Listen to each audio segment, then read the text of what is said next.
Dito, wala akong pagkakataon marahil. Madam Chair, gusto So, ko... ibig sabihin, ang katotohanan, walang red notice. Mag-ingat po kayo, you're under oath, makukontempt po tayo. Dahil pagbibigyan natin, kasi sabi, red notice, yung pala, hindi red notice, nasa diffusion na po. There was no red notice and what was issued was merely a diffusion. Pakita po natin, may pagkakaiba yan, matindi. So, itong diffusion, hindi yan pinagtitibay ng Interpol Secretariat. Hindi dumaan sa Commissioner. Tama po ba?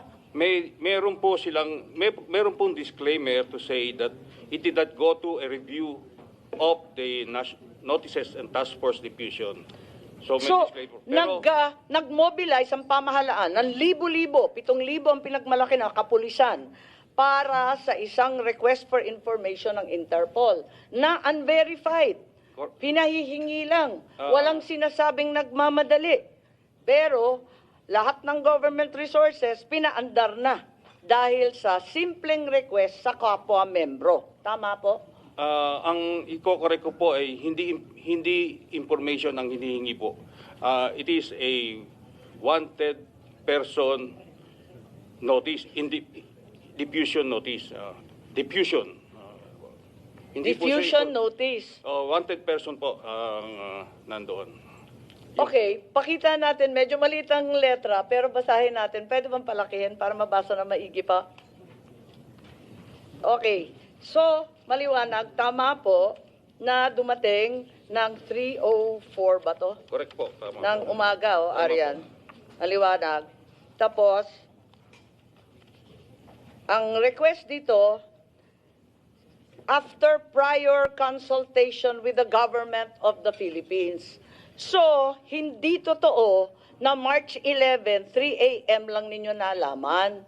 Kasi nakasabi dito sa page 1, after prior consultation with the government of the Philippines who have agreed to comply with this request.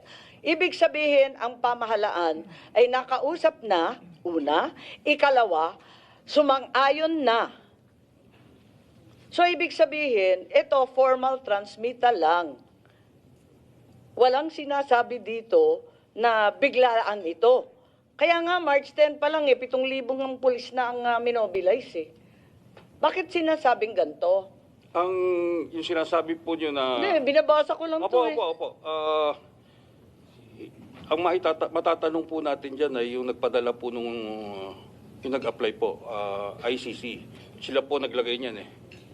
Hindi po tayo. Ibig ko nagsisinungaling ang Interpol? Hindi po Interpol ang nagsisinungaling. Yung gumawa Pero ang Interpol ang sinasabi ninyo eh. Sabi nila dito eh, itong diffusion ng Interpol, pagkatapos ng konsultahan sa pamahalaan. Tapos sinasabi pa rito na hugas kamay ang Interpol at hindi pa sila gumagawa ng compliance review. Hindi pa nila naimbestigahan, hindi pa nila napapatunayan itong diffusion. At kung may duda, sabihan na lang sila kasi hindi pa daw nila naaasikaso to. Yan yung sinusunod nilang format, ma'am. Hindi ho lahat na sinasabi dyan ay gano'n na lang po ang katotohanan kasi nag-iingat lang po sila na makatabig sila na mali. Kaya marami ho silang paniguradong mga salita sa kanilang form letter. Form letter po yan eh. Sasabihin nila na Nagaya ho niya, no sinabi na meron silang pagkatapos konsultasyon, makipag-ugnay sa gobyerno ng Republika ng Pilipinas, ang palaisipan ko po, sino ang kausap dito? Dahil hindi naman po kami ang kausap. sinasabi ninyo, palusot lang to, hindi to totoo. Hindi po, yung Paano form tayo letter. maniniwala sa Interpol Ayun dito? po yung kanilang form letter. Kaya, kung ako, hindi ko ho alam talaga kung sinong kausap. Pero may sinasabi po dyan na meron silang kausap. Pero ako, wala akong kaalaman. Baka alam ng kapulisan, sino ho ang kausap, baka alam ni Secretary Anyo. Ang liwa-liwanag dito, hindi naman ako nagchichismis o naghahaka-haka. Ang liwanag eh, nakausap na daw yung gobyerno at sumang-ayon na daw ang gobyerno na arestuhin. Paano ba to? At ito daw ay formal transmittal lamang. Ibig sabihin, nauna yun. Andyan eh, ang liwanag oh. Anybody wish to comment? Secretary Anyo, please. General Marbil. Bakit may prior consultation and assent? Bakit sumang-ayon ng mas maaga? Well, Madam Chair, I'm not aware of any coordination of that, and I only learned of this diffusion and warrant of arrest in the morning of March 11. So, yun lang. So lahat kayo, March 11, 3 a.m. O 3:04, ito yata dito. Tama naman yun. Pero, Executive Director Alcantara, Opo. form letter ba to? Medyo specific to prior consultations with the government of the Philippines. Hindi siya form letter I cannot Nakakita na rin confirm kami. or deny, Nakakita but na rin kami ng ganito. it looks like a form letter. Form letter? It Bob looks agreed like- to comply? Oo.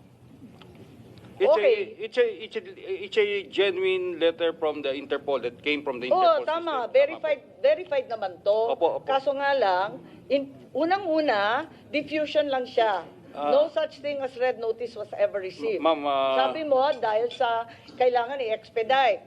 Ikalawa, tinatanggi ninyo na merong prior consultation dito at saka acquiescence or agreement. Hindi ko po masagot yung prior consultation. Ang masasagot Wala, ko po. nandito lang. Oo.